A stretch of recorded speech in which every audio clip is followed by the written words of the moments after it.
Allô, allô, c'est Bérangère pour la chaîne Bébé Scrap et Booking. Aujourd'hui, donc, on va faire un petit tour dans les achats que j'ai fait au mois de juin. Je me suis acheté des livres, mais j'ai surtout acheté des livres pour des suites de sagas ou enfin des suites d'histoires, en tous les cas.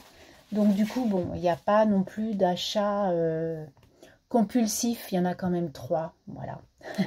Il y en a quand même 3, dont un à 2,99 puisque ce sont les occasions chez Cultura. Alors, on va commencer. Je me suis pris un bouquin sur Vinted parce qu'en fait, vous savez, j'avais envie de commencer la série Charcot de Franck Tilliez, puisque je m'en suis procuré un en fait sur un vide-grenier et je ne savais pas du tout comment il commençait.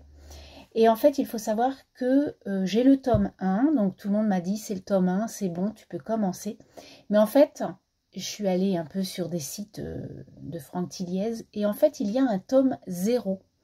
Et du coup, je me suis procuré ce premier tome, qui est donc la première enquête de Charcot, qui s'appelle donc 1991. Et c'est bien écrit, donc, la première enquête de Charcot. Alors, est-ce qu'ils l'ont faite après? Est-ce qu'ils l'ont faite avant? Comme je ne connais pas du tout, je ne sais pas, voilà. Mais en tout cas, je me la suis donc procurée. Donc c'est un gros bouquin, par contre, c'est dommage. C'est pas au livre poche comme le premier que j'ai, mais bon, c'est pas grave. Je vais essayer de me faire la série des Charcot. En fait, celui-ci, je l'ai eu à 2 €. Donc franchement, il était vendu 22,90 et la dame me l'a fait à 2 €. Donc j'ai tout de suite... en plus, il est nickel. Donc voilà, j'étais trop contente de m'offrir donc ce bouquin. Ensuite, je vais tout de suite vous montrer celui que j'ai acheté chez Cultura à 2,99 €, donc un livre d'occasion comme je vous ai dit tout à l'heure. C'est donc Un mariage d'amour de Françoise Bourdin aux éditions Pocket. Donc Françoise Bourdin, j'en ai lu un l'année dernière, j'en ai un dans ma palle et du coup, pour le prix, je me suis dit prends-le parce que c'est une belle écriture. En plus, je regarde quelques youtubeuses et quelques petites choses sur internet en tout cas. Et Françoise Bourdin, voilà, il y en a beaucoup qui disent, alors c'est pas des super coups de cœur, mais ce sont des bons bouquins d'histoire, de la vie. Et du coup, j'aime bien cette écriture. Donc, je vais vous lire le pitch de ce bouquin. Donc, un mariage d'amour. Victor, brillant notaire et fils aîné des Casals, vient trouver refuge à Sarlat. Quitté par sa femme pour son propre frère, Niels, c'est un homme anéanti. Il espère trouver la paix au Roc, la grande bâtisse familiale. Mais la maison fut le théâtre d'un passé douloureux. Un père absent, vivant un amour absolu dont est né un fils, Niels. En ouvrant les volets de la demeure, Victor ignore qu'il fera bientôt la lumière sur un secret plus noir que la nuit. Donc voilà, moi j'aime beaucoup ce genre de bouquins. Ce sont souvent des histoires de famille et j'aime beaucoup. Donc c'est des petits livres hein, parce qu'il fait combien de pages celui-ci? 315 pages. Par contre, c'est quand même assez fourni. Voilà, c'est quand même écrit. C'est des grosses pages. Hein, donc bon. Voilà, donc je me suis acheté ce bouquin-là. Ensuite, je me suis pris, vous savez que je fais donc la collection, j'avais envie de faire ça, des cartographies des grands crimes en Amérique, et il y en a un qui est sorti il y a très peu. C'est celui d'Hélène Coutard qui s'appelle La disparition de Chandra Levy. Donc, on écrit une stagiaire volatilisée, un élu démocrate impliqué, une enquête bâclée. Et là, on est dans l'État de Washington. Donc, je vais lire ça. Donc, c'est aux éditions 10-18. C'est des petits bouquins qui coûtent pas cher. Hein, ça doit coûter 7 ou 8 € à peu près. Et ce sont de belles histoires vraies, naturellement, hein, des enquêtes faites par des journalistes ou voilà. Et j'aime beaucoup ces enquêtes qui sont élucidées ou pas, puisque des fois, à la fin du bouquin, on ne sait pas comment ça va se finir parce que l'enquête n'a jamais abouti. Donc j'aime beaucoup ce genre de choses. Ensuite, je me suis pris naturellement, le 19 juin est sorti le dernier livre de Morgane Moncomble qui a fait les saisons, donc, qui s'appelle Seasons, donc c'est le tome 4 et donc l'été. Donc ça s'appelle Un été pour te retrouver. Et j'ai lu dernièrement le printemps, donc du coup celui-ci va être lu bien sûr en été. Donc peut-être pas en juillet, parce qu'en juillet, je vous en reparlerai dans une autre, ou alors je vous en ai déjà parlé. Voilà, bref, hein. En tout cas, je ne pense pas le lire au mois de juillet, mais il sera sûrement lu au mois d'août pendant mes congés. Donc là, juste comme ça, on va parler de Jasmine qui organise donc des mariages. Voilà.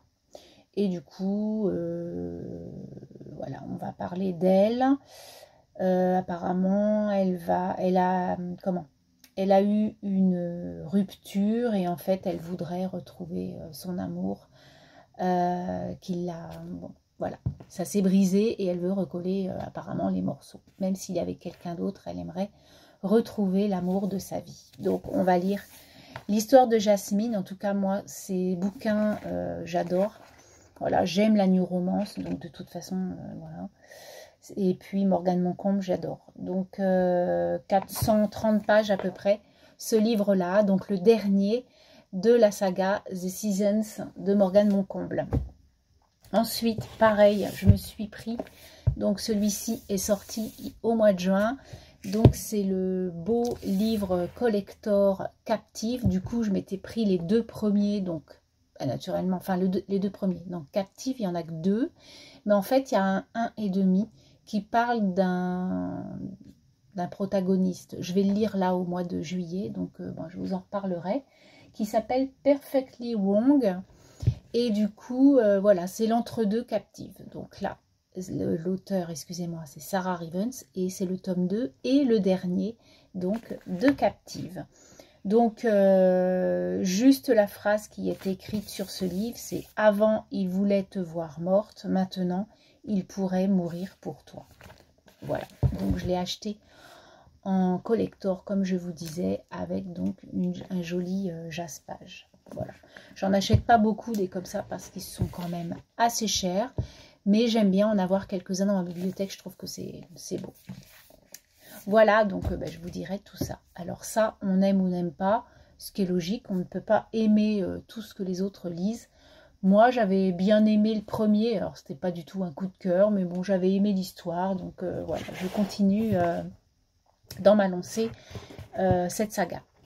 Ensuite, j'ai pris le troisième bouquin de Quentin Jarnot, Ce qui nous consume. Donc j'en ai lu un au mois de juin, le premier. Le deuxième, je vais le lire au mois d'août. Voilà, au mois de juillet. Je suis déjà au mois de juillet là, mais on n'est pas au mois de juillet en fait. On est au mois de juin. Je suis le 30 juin et je vous fais cette vidéo qui paraîtra au mois de juillet, je ne sais pas quand. Et du coup, donc ça sera le dernier, je crois que c'est le dernier hein, de cette série, Ce qui nous consume. Et là, ça sera la Fashion Week de Milan, en sachant que la première était à Paris, la deuxième sera à Londres et donc la dernière à Milan. Donc, je ne sais pas du tout si c'est le dernier en fait, mais bon. Si, c'est écrit « Toutes les belles histoires méritent une fin heureuse ». Donc, bon, je le lirai au mois d'août pour que cette saga soit finie. Donc là, on va toujours parler d'Ophélie et Evan. Voilà. Je ne peux pas trop vous lire, en fait. J'ai même pas lu, moi, hein, les pitchs, parce que c'est les suites. Hein, et donc, du coup, c'est dommage de lire des suites quand on n'a pas lu les premiers. Ensuite, alors, voilà, j'avais trop envie de m'acheter un livre de cet auteur-là, avec un E, parce qu'il y a beaucoup de gens qui en parlent, et je me suis dit, fais ta propre opinion, donc vas-y.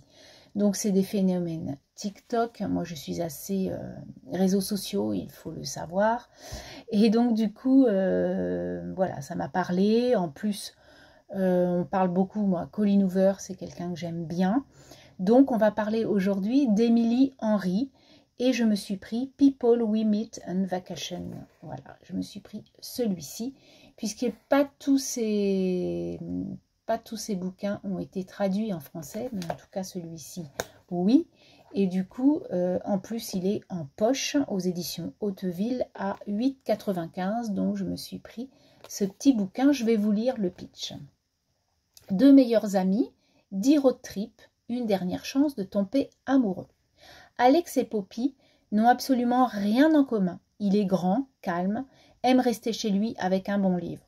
Elle est petite, grande gueule, mordue de fêtes et de voyages. Pourtant, ils sont les meilleurs amis du monde. Depuis 10 ans, chaque été, ils se donnent rendez-vous pour passer une semaine de vacances ensemble.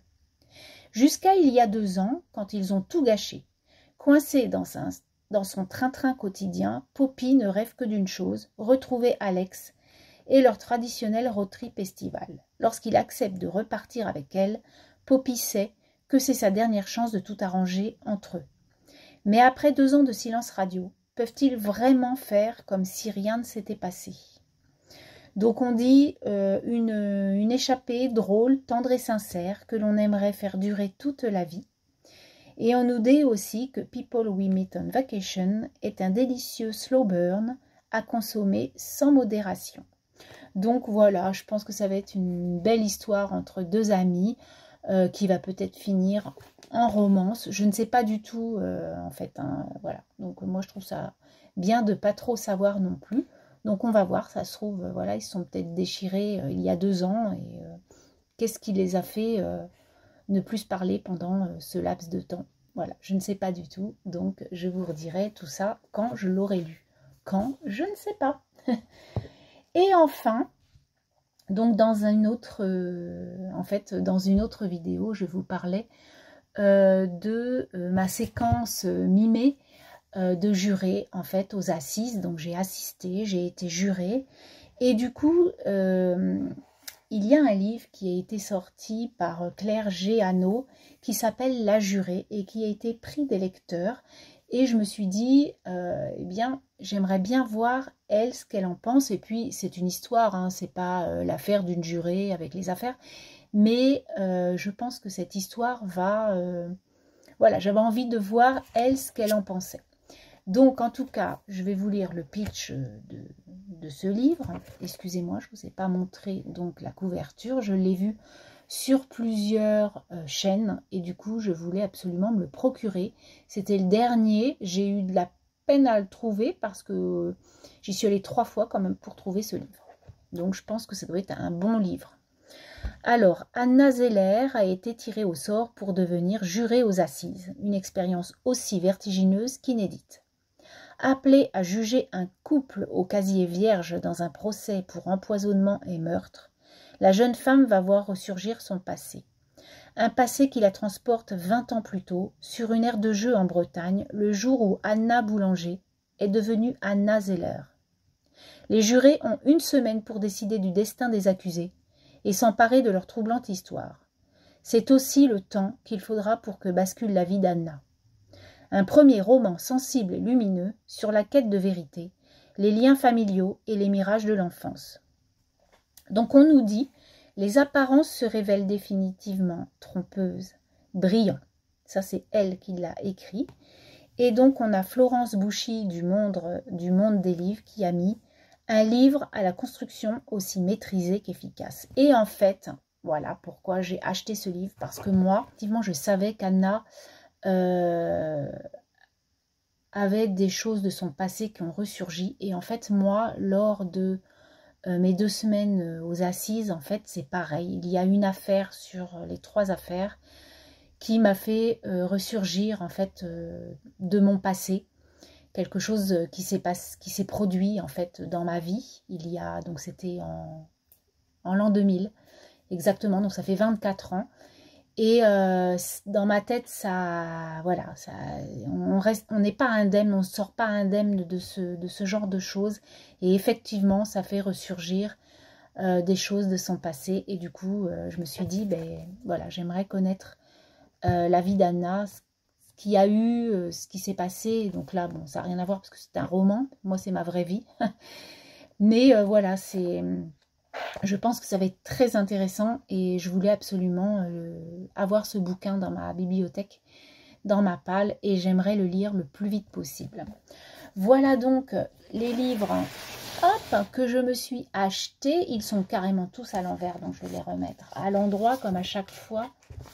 Hop, voilà, ça sera beaucoup mieux.